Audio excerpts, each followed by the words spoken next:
Hey, this is Trevor Sternad from the Black Dahlia Murder here, and you're listening to the Everblack podcast. Hey, humans, Carl, this is odorous from Guam. Going to the Fear Factory. This is George Cole, Commander Fisher. This is Jazz from Double Drop. This is Wade from Our Last Enemy. Mike Nick from Suicidal Tendencies. Hey, this is Wednesday 13. This is Rex from Glory of Hel. This is from Sepultura. You're listening to Everblack Podcast. Before we go into this episode of the Everblack podcast, we just need to give a shout out to our show supporters, the occult clothing brand Electric Witch, who have amazing apparel from shirts to hoodies to hats to beanies, dresses and more. Check out their full range at electricwitch.com.au and put in the code Everblack for 20% off your order. Also, don't forget to subscribe, rate and review the Everblack podcast on Spotify and iTunes podcast streams, and see all our video interviews on the Everblack YouTube channel. You can also read all our articles and reviews at everblack.com.au. Alright, on with the show. Erland, thanks for joining us on the show, brother. How's everything going over in your part of the world? Everything's great. Just ramping up to the album release on Friday, so that's really exciting. Super stoked to get the album out. Finally, I've been listening to it for over a year now, so it feels great to finally get to share it with people. Absolutely, man. Absolutely. And the album's called Welcome to Hell. And, man, the album, I got to say, it's fun as fuck. What a great album. I've been driving around to it. I did a massive drive today, work over the border and back, and I had it on loop.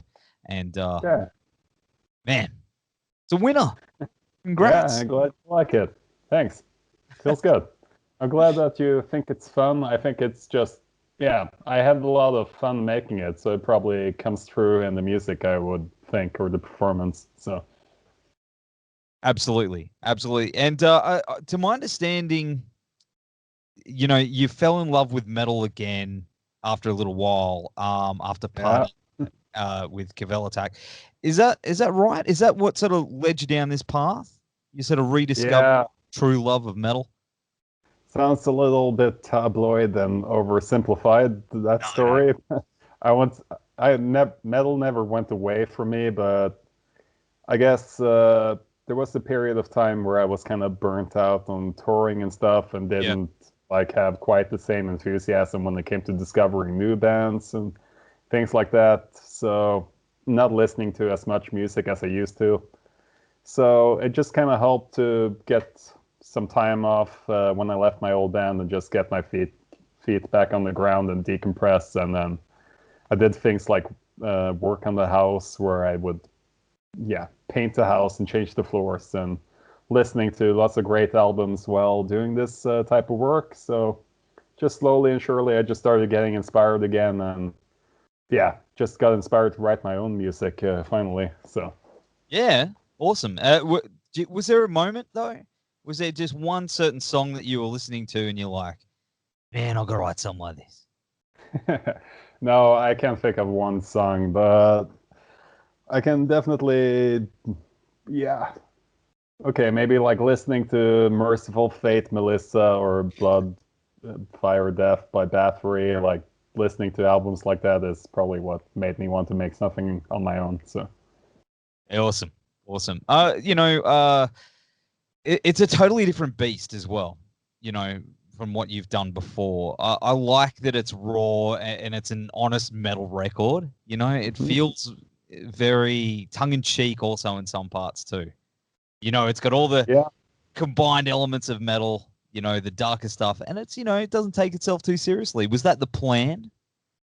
Well, about the tongue-in-cheek stuff, I am still like 100% serious about everything, even though I like to have the occasional lightheartedness here and there. Yes. It just kind of, I think it's just kind of like a necessary element, and it's just part of my personality. It's, I guess that's a natural thing that just comes around when you're dealing with the themes I write about are pretty heavy, like Norse mythology and Norwegian history. Like, if I was just doing like a straight recounting of that, it would be weighed down too much, I think. So I have to like insert some of my own personality into all of those themes to kind of make it work for me. So I think that's kind of, I guess that's what's happening.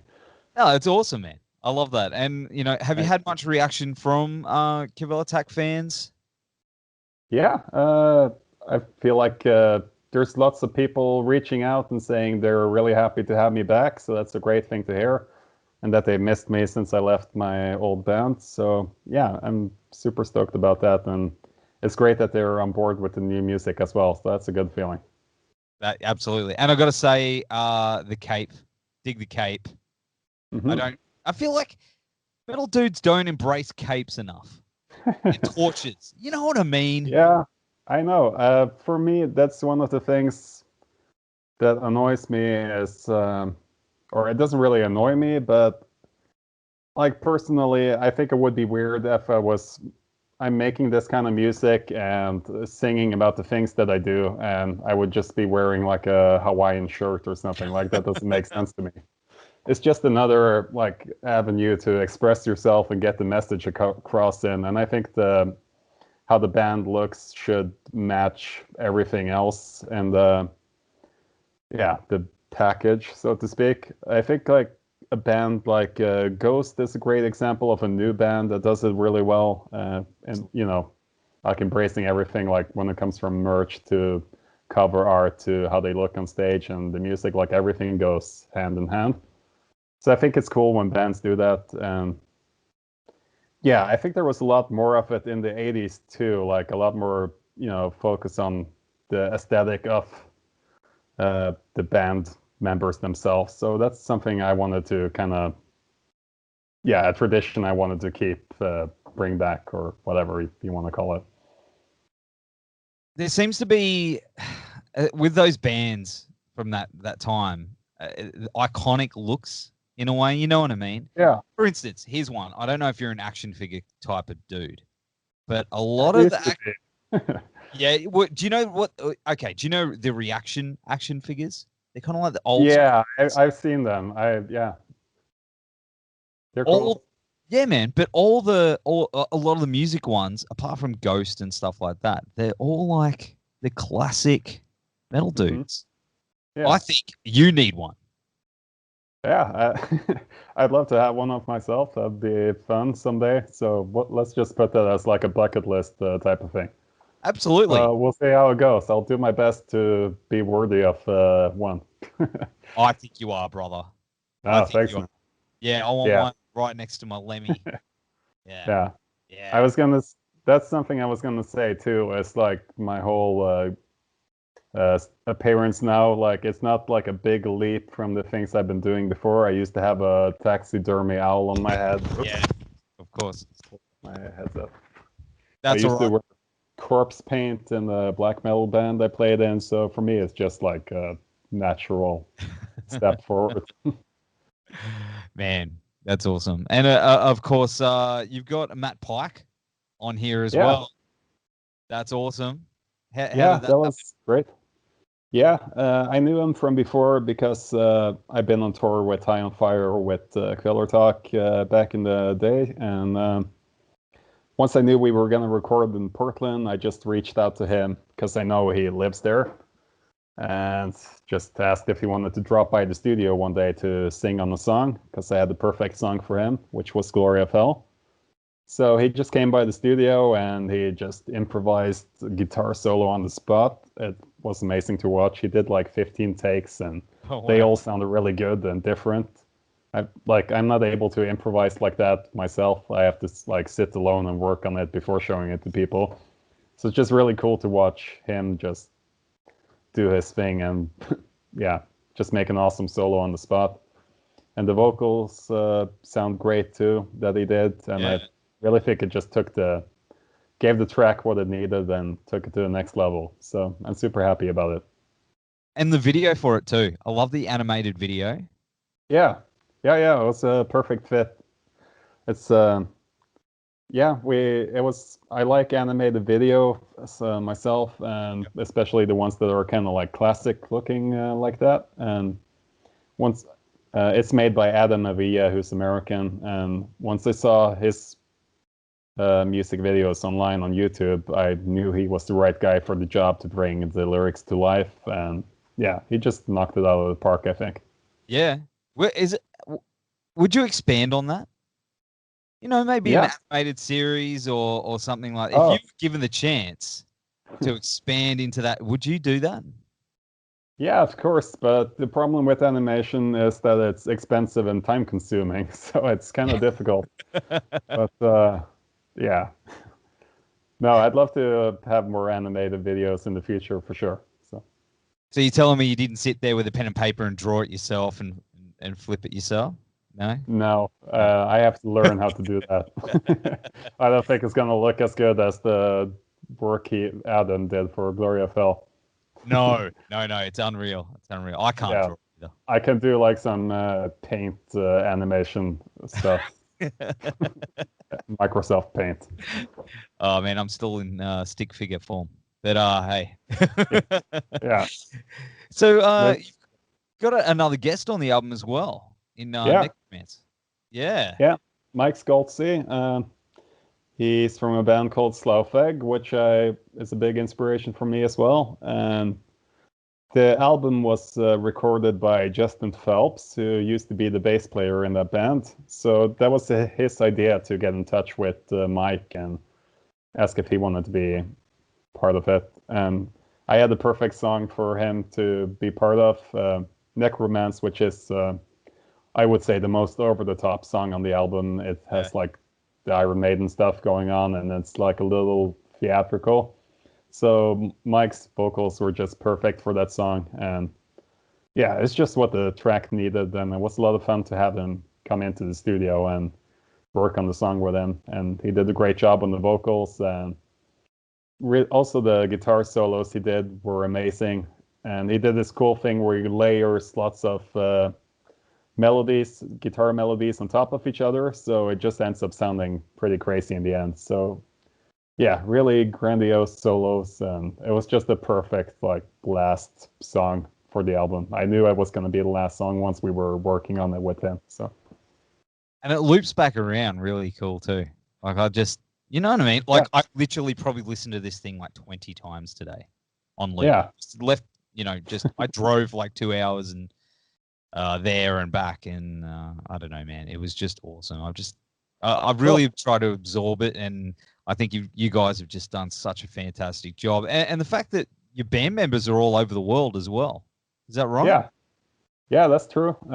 It's an international group. We have an American guitarist, Rob Steinway, and 2 French guys, Kevin Foley and Alexis Liu. And now we also have a Norwegian guy who wasn't part of the album recording, but he's going to be in the band going forward, and his name is Remy Nygaard. So, what are you looking forward to taking this on the road?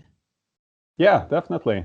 Once this Corona crap is over with. Yeah. But the next big project here at home is to build a practice space in the basement of our house here, and then we can have all the band members come over and they can stay here while we practice and get ready for tour. So I'm really looking forward to that. But there's one important thing you got to have in that room, though. What's that? Beer fridge. Yeah? Yeah. Well, definitely. I have the fridge ready for them. Yes. Excellent. Yeah. Excellent. What's that beer brand called? This one's VB. Yeah. I never tried it, I think. Really? Okay. I've been in Australia. Yeah, I've been in Australia twice, but I guess I can't remember the name of the beers. I guess I had too many of them. Yeah, it's not for everyone. If you love it, you love it. If you don't, you hate it. But I love it. It's better than Foster's. Oh man, no one drinks Foster's. No one in Australia drinks Foster's. In Norwegian, Foster means fetus, so it's fetus water. Are you serious? Yeah. That is incredible. Okay. Yeah. No, we. So that's why I taste that. Yeah, that's right. We don't drink babies. So yeah. Oh. No. We don't do it here either. Yeah, good. Yeah, throw it all down. But of course, I mean, with hitting the road and the album and the songs being so big and over the top, what would you do if someone said, "Look, here's just a truckload of money." Yeah. And you could do anything with a live show with this band. What would you do? Yeah, I definitely. When I picture the live shows, I always picture like lots of smoke and pyro. That's like something that has to be there. Absolutely. If I had loads of money, I would probably invest in like a huge rising drum riser thing. I think that would be pretty cool. And yeah, what else? I don't know. I guess we'd just do like all the stuff that Kiss does. Like I've seen live a few times. It's just like a crazy circus. Oh man, I've Yeah. never seen them. Funny enough, I was going to go Oh, last okay. time, but You then should. They're insane. They like fly over the audience with like jetpacks and stuff like that. It's just crazy. They're like superheroes. that's what you need: jetpacks or Yeah. cannons. Yeah, Like, I'll invest in a jetpack if I had all the money. No, I'm really looking forward to hopefully seeing you down here, bro. All jokes Yeah. aside, I think it's going to be phenomenal. So Can't wait since the last time. It's like 7 years ago since I've been to Australia, so it's high time. yeah, and Yeah. it's long. I know it's a long way for you though. Hell of Yeah, a yeah. but No, but I'll definitely make it down there, and I plan to rectify it. Hopefully, maybe next year is a little optimistic, but hopefully the year after that, 2022 or something. That'd be awesome. it would be awesome. Yeah, Yeah. and we're waiting. But I mean, despite everything that's gone on this year, I mean, it has been a fantastic year for albums and music, but it's also been kind of shitty. We've lost a lot of our good heroes, like Mhm. Neil Peart and Eddie Van Halen, man. Like, I think a couple Yeah. of that was a tough one, and it feels like there's not musicians of that. So that true rock star legend thing left, you know. It feels like they're all gone, man. And Yeah, what's your thoughts on that, dude? Like, I who's think gonna it's just step up? gonna keep happening more and more because all the people who were huge in the 80s and stuff, they're getting older, so it's just the way of life. So that Yeah. sucks because I think where it's gonna be more people going. Yeah, but that's a natural part of life. So I don't know. But who's gonna step up to that plate? That's the thing. It doesn't feel like. You know, Yeah, I don't know. It's gonna like, I think it's really hard to recreate like, because you have like bands like Metallica and stuff, but I don't think any band is ever gonna be as big as them because it's just not the same climate anymore where people share all the same interests. Like, people listen to different music, they watch different stuff on TV. Like, it's not like the same unity as it was before, where people all kind of had their different.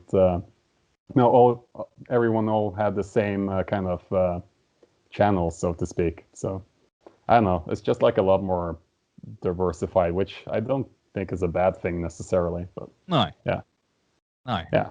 So I don't have a good answer for that question. That's all right, man. It's all right. Yeah. It's definitely something I've been pondering, though.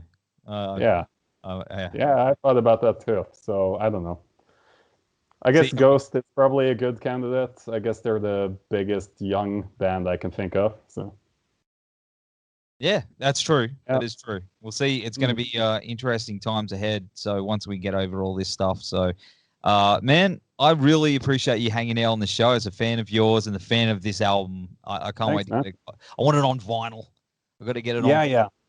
Yeah, definitely have to get it on vinyl. It's especially just cover art as well. It's going to be glorious to watch it in LP cover. Absolutely.